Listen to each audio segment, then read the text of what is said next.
Good to have you with us on the Jimbo Hannon Show at 1-866-50-JIMBO, 1-866-505-4626, online at jimbotalk.net.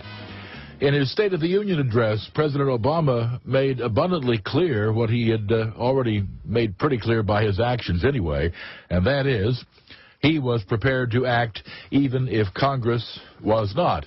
The president, of course, has been frustrated by the voters' decision to vote the straight paralysis ticket and put him and Democrats in charge of the Senate and the Republicans in charge of the House.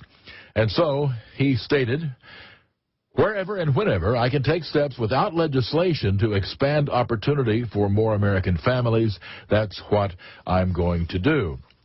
Now then, wherever and whenever I can ought to mean wherever and whenever the Constitution and the law allows, or does it mean wherever and whenever I can get away with it? An interesting question that we will explore in this portion of the program as we take a look at the use of the executive order. We'll do so tonight with Dr.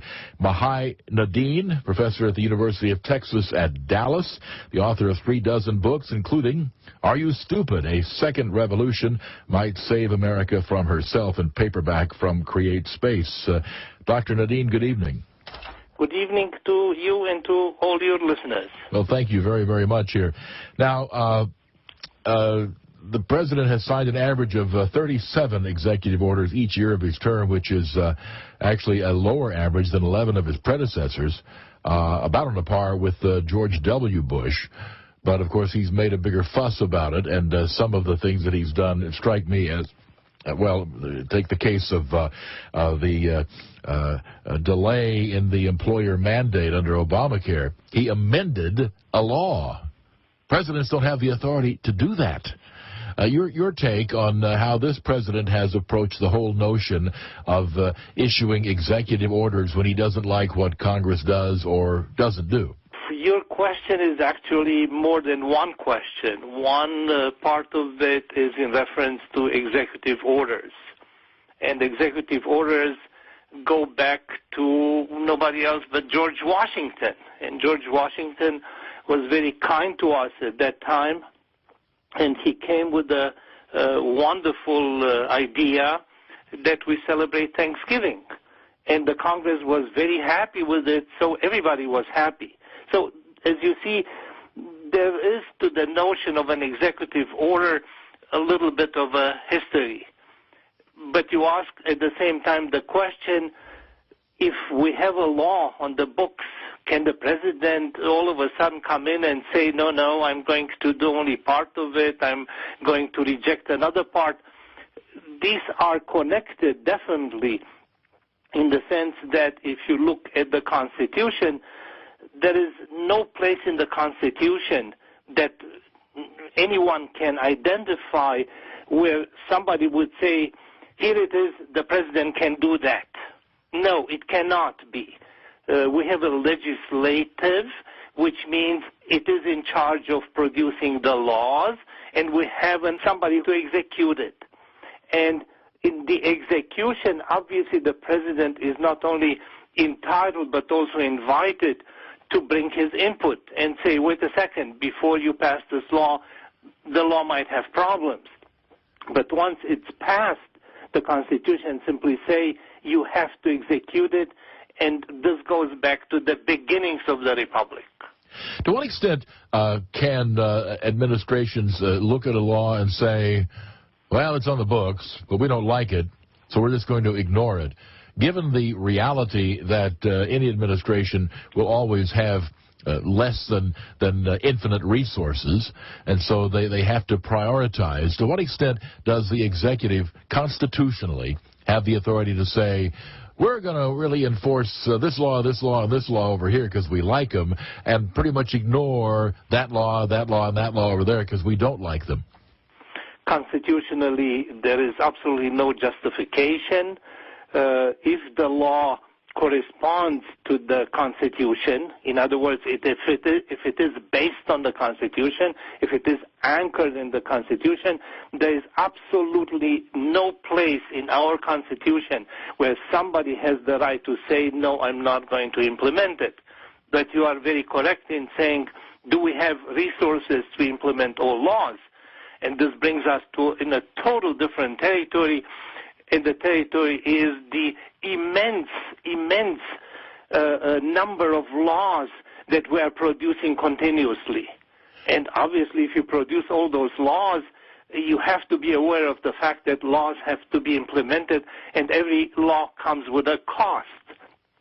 So at this moment, for instance, just to be very clear about it, we decided not to implement a law that is in reference to drugs, in reference to a variety of drugs. Not only because Colorado and Washington made their decision, but we do not have the resources to control the use of substances. The law goes back to 1970. The law was upheld by the Supreme Court. So it is not a law that simply was passed and everybody said, okay, let's see it. It was upheld by the Supreme Court when it was subjected to some questioning, and still we decided not to implement it. There are other cases which, in my opinion, are close to being illogical, when at the initiative of the president, the Congress passes a law, such as the Obamacare, and then the president decides not to implement the law for which he advocated.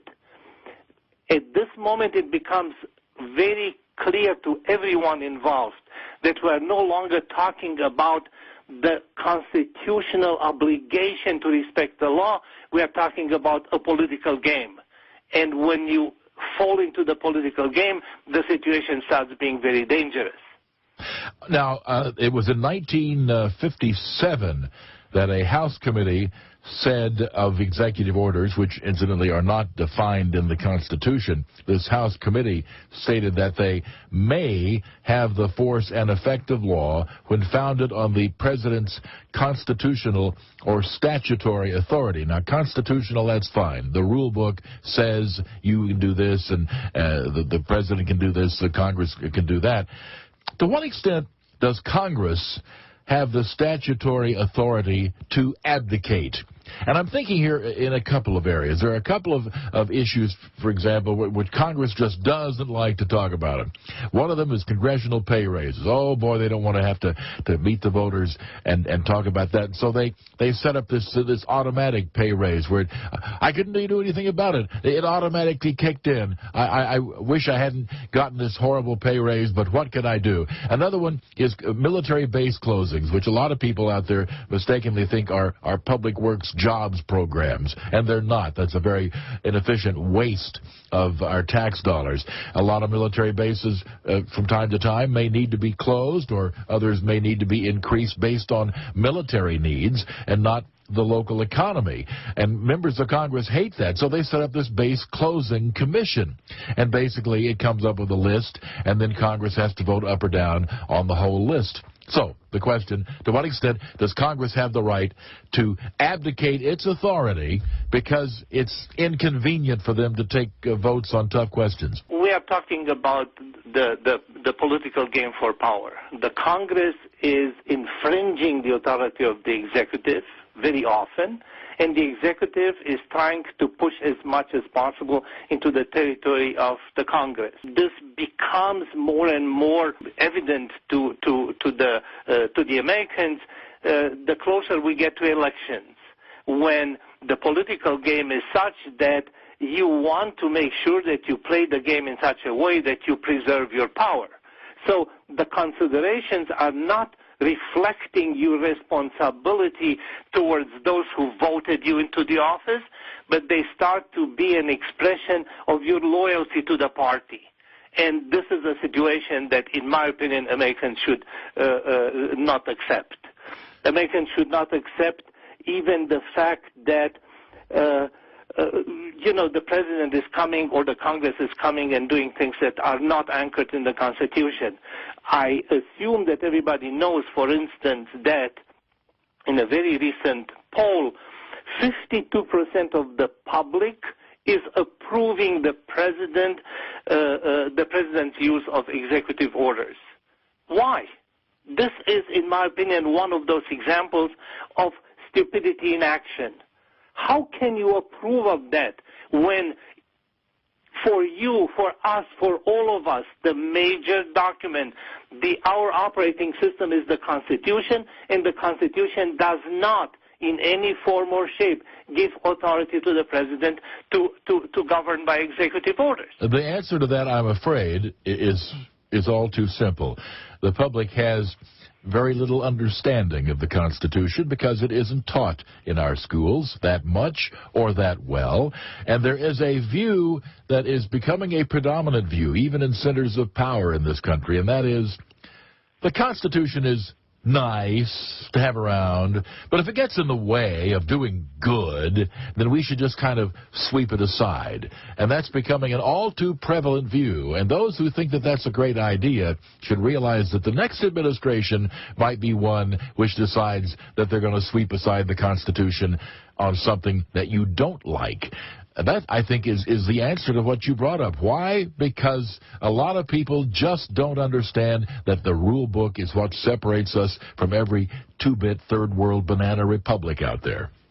I fully agree with you, and since some of my life experience, goes back to living under dictatorship, I can at least bring to the attention of my fellow Americans the fact that if we do not wake up, we are going to end up regretting giving up freedom and giving up our sovereignty as citizens. And since you brought up the fact that, we are not teaching, and really we are not teaching Constitution to all our children and to everyone, there are members of the Congress who do not know the Constitution. It is impossible to hear from members of the Congress that they are going to write laws which they are going to pass on to the President so that he can sign them in executive orders. How much more can you be disrespectful of the law, of the fundamental law of the country that really brought you to the position to be member of the Congress? Well, unfortunately, knowledge of the Constitution is not a prerequisite for serving in that body, I regret to say. We'll continue our discussion here with Dr. Mihai Nadin, again, professor at the University of Texas at Dallas, an endowed professor. He directs the Institute for Research in Anticipatory Systems. And when he speaks about places that are ruled by despotism, let's not forget that he knows full well communism in his native Romania. More to come. We'll be back in a moment. Thanks for being with us on the Jim Bohannon Show. As we're taking a look tonight at the President's use of the executive order. He's been rather bold about it. He is frustrated with Congress. Understandable from his perspective that he would be frustrated, but the will of the public transcends his frustrations. It so happens that the public voted for frustration when it voted a Democratic House, Senate rather, and a Republican House. And that's the way it is. And there are some things he can do around that, others that he cannot. Dr. Mihai Nadin, your book, Are You Stupid? A Second Revolution Might Save America from Herself. Tell me a bit about what's in that book. It's a very catchy title. The book is about the fact that Americans, more than anyone else, should feel responsible for the destiny of the country. And it is a call that I'm addressing to my fellow Americans, reflecting the fact that I owe it to this country that adopted me, not only to look at how things are and contribute through my own work, but also try to warn those who are my neighbors and those who are the people I work with and my students. We can lose what we have, this paradise on earth that we call the United States, if we do not become responsible for the destiny of this place. That's what the book is about. Well, I hope that you shout it loud and long, because we're not teaching these things. And it's frightening. It really is very, very frightening. People seem to think that constitutional government just sort of automatically falls into place, and, well, we've always done it that way, that it doesn't have to be nurtured, it doesn't have to be taught, and they're wrong. I fully agree with you, and in this respect, connecting to what we were discussing before the break, I'll give you an example of something that is becoming slowly yet another executive order of a sort. We learned today from the press that we are going to have in the future some climate hubs placed all over the United States. And it all sounds very good because risk adaptation and mitigation of the climate change, sounds politically so powerful that from the right to the left you are going to hear all kinds of voices saying, okay, here we are responsible. And the person who represents the government, in this case the Agriculture Secretary, Mr. Wilsack, said when he was asked, when we can do it with the Congress, we do it, and when we cannot, we go around the Congress. Really? Why would you do that? And my question is posed also in respect to something very concrete. There is a private corporation in the United States that happened to be called Climate Corporation. And this Climate Corporation has one goal: to help the world's people and businesses to manage and adapt to climate change. Well, these guys are working already with American farmers. They help the American farmers in the Midwest to mitigate everything that is related to weather. Why is now the government coming into a business in which there is already competence? There are people who have the initiative. So what I'm trying to say is, at the moment the government puts its fingers in, it is a risky operation, because all what we're going to experience is the further growth of more bureaucracy, more government agencies. It is as though we don't have enough 20 million people working for the government. We want to increase that number. What for? We don't want the Americans to become dependent on the government. We want the Americans to have initiatives. Is now the government going to start competing with the private initiative? I don't understand it. Well, obviously, the answer again to what you bring up is because there are people who disagree with you. The idea that dependence on the government is not only a great thing, but it paves the way for more government. More government means more power for those people out there who want to do the right thing, that free enterprise is somehow inherently evil. There are people out there who very sincerely believe what I just outlined, and that's why. I think a much better question is, why haven't they been challenged in the courts? Which is something we're going to come back to. Which is a wonderful question, and yes, I would like to discuss it with you. We will do that absolutely when we come back. Again, Dr. Mihai Nadin is our guest, professor at the University of Texas at Dallas, the author of over 35 books. And he, again, has a background from his native Romania, now an American citizen, but he knows what despotism is like. And we're not there yet, but we keep leaning in that direction. It's time to stop that notion. And there are constraints on what presidents can do, whether or not presidents like that notion. 1-866-50-JIMBO. We'll be back in a moment. Good to have you with us on the Jimbo Hannon Show tonight, as we're taking a look at the use of executive orders, which have their place, but it ought to be, in a truly free government, a very limited place. And more presidents have turned to them just to, quote, get around the Congress. Well, that's not the method that is to be used. And at some point, there has to be a major lawsuit that will draw a line and, in fact, make the case. In fact, there is a lawsuit right now regarding the delay of the employer mandate, which has a good shot at making it to the Supreme Court, which has been known to dodge hot potatoes, but this one they may not be able to dodge. One would hope. Our guest again is Dr. Mihai Nadin from the University of Texas at Dallas. Richard calls in from Eureka, California. Good evening, Richard. Howdy, good evening. Mm-hmm.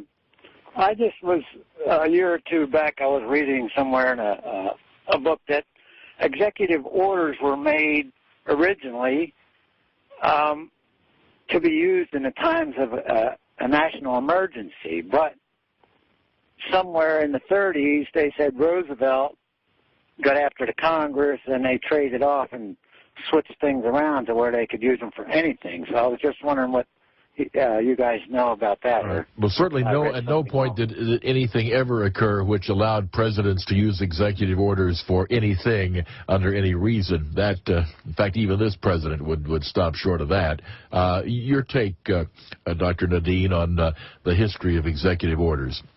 As I mentioned at the beginning of our conversation, the first executive order starts with Washington, and there was no reason for him, to invoke any emergency in telling the nation, let's have a day of Thanksgiving. After that, the history starts being a little more confused. However, interestingly enough, we have in this history of executive orders a guy like Woodrow Wilson, a president like Woodrow Wilson, who is the author of quite a number of such executive orders, and not all related to the war or to emergency situations. Before him, Lincoln, in a situation of war, used the instrument quite actively. The person who probably will remain in history as an example of not necessarily the best use of executive orders is Theodore Roosevelt. He was even convinced that he is entitled to come with all these orders because he was convinced that the presidency should be a very, his words, powerful office.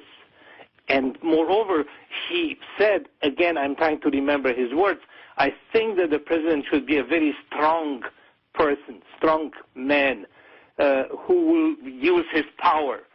And he believed in that power and was challenged several times. Yes, under the conditions of the Depression, the champion, the American champion in executive orders remains Franklin Delano Roosevelt, who issued more than anyone else, as we know. But after that, President Nixon tried his hands on executive orders. He did not come with too many, only two, but both were totally failures. He even chose the wrong name for his orders, what he called the new economic policy, which for me, coming from the experience of the Soviet Union, reminds me of Lenin and not of the United States. He wanted to control prices, as though a president will ever be able to control prices. Then came Clinton, who was very, very keen on using executive orders, and he brought the United States in a war that Congress did not want the United States to get involved in. He proclaimed a national emergency where none was really to deal with. So after I went through this little history without all the details, I can say that executive orders can be revoked, and presidents are known, successive presidents. One comes in power and revokes the executive orders of the previous one. That's a very well-known political game that is played every time you have presidential elections. The second method would be to have them revoked by the legislation. And unfortunately, the legislation rarely works together in revoking such orders.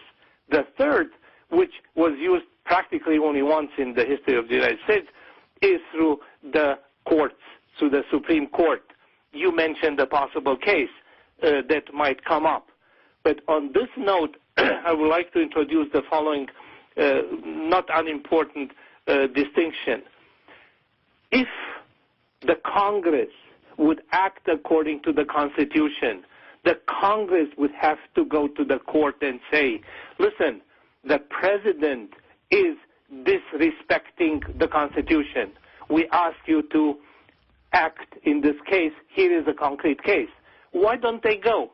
They don't have a standing because the Congress is divided through the parties. Well, now, when you say that someone does not have standing, I know this is a big deal in lawyer talk, and that, of course, simply refers to whether or not you were directly affected by what has taken place. Why would not any U.S. citizen have standing when the Constitution is abused? I know that the courts don't go along with that, but I say they're wrong. and I fully agree with you, and if you allow me, I would simply mention the fact that in the book, when I deal with the idea of a new constitutional convention that should be called not by the parties but by the people, I am asking for introducing the element of the American has a standing when it comes to the Constitution. At this moment, this principle is not anchored in the Constitution as we have it now.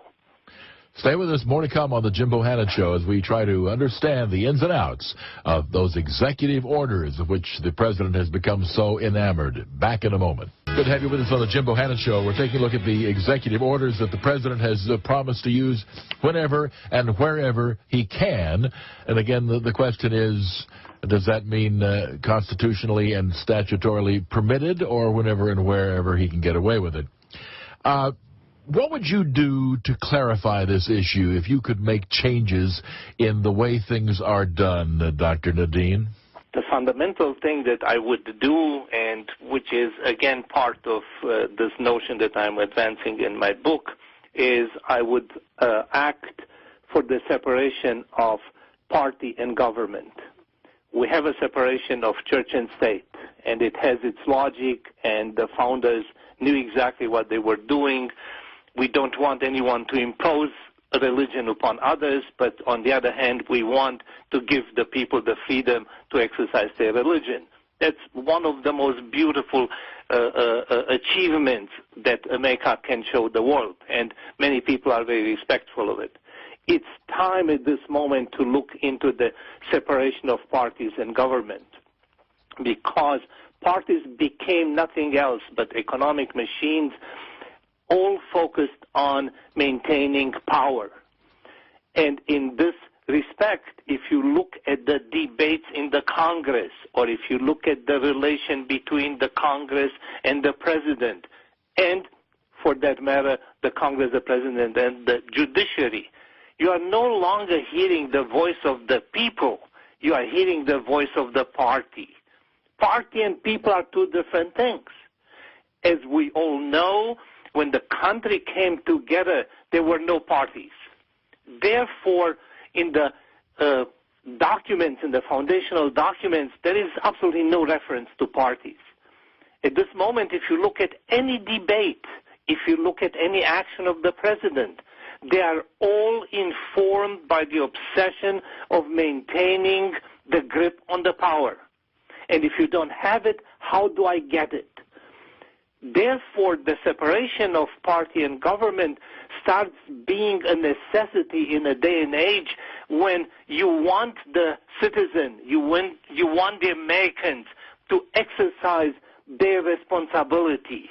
You don't want, none of us would like to continue on a path in which the Americans are having less and less even interest in what is happening in the country. Never mind, they have less and less respect for the Congress, they have less and less respect for the presidency, and they don't have too much respect for the courts, because many times, too many times, unfortunately, the courts no longer represent the ideals that were spelled out at the beginning. So that would be a major proposition that I would advance and I would argue for. Yeah. Certainly, the Founding Fathers were very wise, and they produced a fantastic document, far from a perfect document.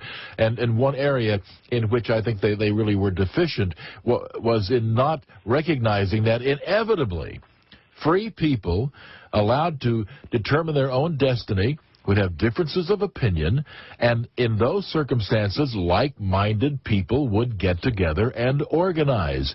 Inevitably, there would be political parties, factions, those dreaded factions, as our Founding Fathers didn't like them. They were, in that regard, extremely naive. The only problem here, and one that you point out very correctly, is when the people cease to be interested in being a part of the parties. When people no longer get involved, people feel alienated alienated and disenfranchised. Yeah, well, who disenfranchised you? You did, by spending more time watching junk TV than you do worried about the affairs of the country. And people are disenfranchising themselves, and they get all cynical because of their own lack of involvement. That's where the people and the parties break down, as far as I'm concerned. I can only agree with you, provided that we all take our own share of responsibility and say, it's not going to come from others.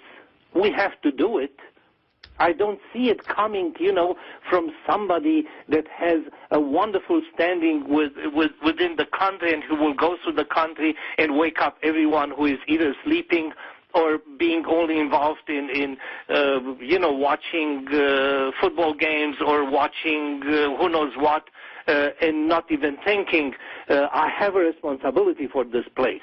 This place will not exist unless I'm fully committed to it. And fully committed can no longer mean only I have the right to get this and that and that and the other as a benefit or as an entitlement. The number of those who confuse their identity as Americans with their right to be taken care by the country is increasing and not decreasing. That's right. We are on a path downhill. I'm going to come back and talk some more about that in just a moment. 1-866-50-JIMBO, and we'll continue after these messages. Welcome back to the Jimbo Hannon Show. 1-866-50-JIMBO, 1-866-505-4626. We had, by the way, an email from a listener who would like to have this as a part of our rules of the land, Dr. Nadin. All candidates for office are required to take a test on the U.S. Constitution that they must pass with a perfect score, or they are not qualified to run for any political office. Well, not likely to happen, is it? Not likely to happen, but I'm glad that somebody at least says that's an important issue. Are we engaged in fear-mongering here? I'm sure there are people who are listening who would say, oh, well, you two get all hot and bothered about this, but the country's not going away, and our freedoms aren't going away, and the like. I'm sure many people who would take a very blasé attitude about this, as if somehow our freedoms are part of our American birthright, and there's no way that they could possibly go away. What would you say to a person like that? Unfortunately, such persons are more naive than they should be. If such persons would meet some of the people who used to be the Soviet citizens and who were convinced that the Soviet Union will last forever, all of a sudden these naive Americans will find out that, boy, that was an illusion. The Soviet Union imploded exactly because in the dynamics of the system, things started happening as they happen in the United States at this time. I do not add my voice with those who are looking at the implosion of the United States. On the contrary, I'm convinced that the best is yet to come, but it will not come unless we make it possible. It will not come unless we start addressing the many problems that we accumulated in the last, I would say, 30 years. The increase in stupidity is reflected in the fact that people get involved in actions that are hurtful to themselves and to others. That's how I define stupidity. Now let's think about which can be those actions. It is not only taking drugs, which means you are going to get hurt and you are going to have your family hurt also, and you are going to have society being hurt. There are many other actions. There are actions such as those taken by the government in these days. We discussed in recent years the big problem of the surveillance of the American citizen. That's not something simply to be ignored. We hurt some people who should not be hurt. And we hurt at the same time the economy, because at the moment when the world looked at us and said, that's the way you behave, I don't want to have with you economic relations. We lost billions in trade because those who we entrusted our security abused the trust we gave them. So these are some examples. There are many other examples that pertain to the fact that political correctness starts having a price that is no longer bearable. I used to be invited by some universities in Europe, and for the longest time I told them, you people don't understand that your society will go down. Look at your bureaucracy. In the meanwhile, what did I discover? We're beating them. Our bureaucracy is beating the bureaucracy that used to kill Europe. Europe is getting rid of the bureaucracy. We're adopting more and more. The last time I went to a doctor, I filled 60 pages. It makes no sense. It makes no sense for anyone. But political correctness, which we got as a gift from the Soviet Union and from Stalin, is now almost the law of the land. So I'm not trying to scare anyone. I'm trying to say we have the best that there is. Do we want to lose it, or do we want to start being responsible and defend what we have? That is basically the message. Well, it is a good message, and it's a message that needs to be shouted loud and clear from coast to coast. Unfortunately, we're not hearing as much of it as we possibly could. I'm wondering, I guess from that you're something of an optimist, that there still is time to turn things around, although I don't see any indication that we're turning yet. Do you? I'm an optimist. I don't see that we're turning, but I am convinced that if we all get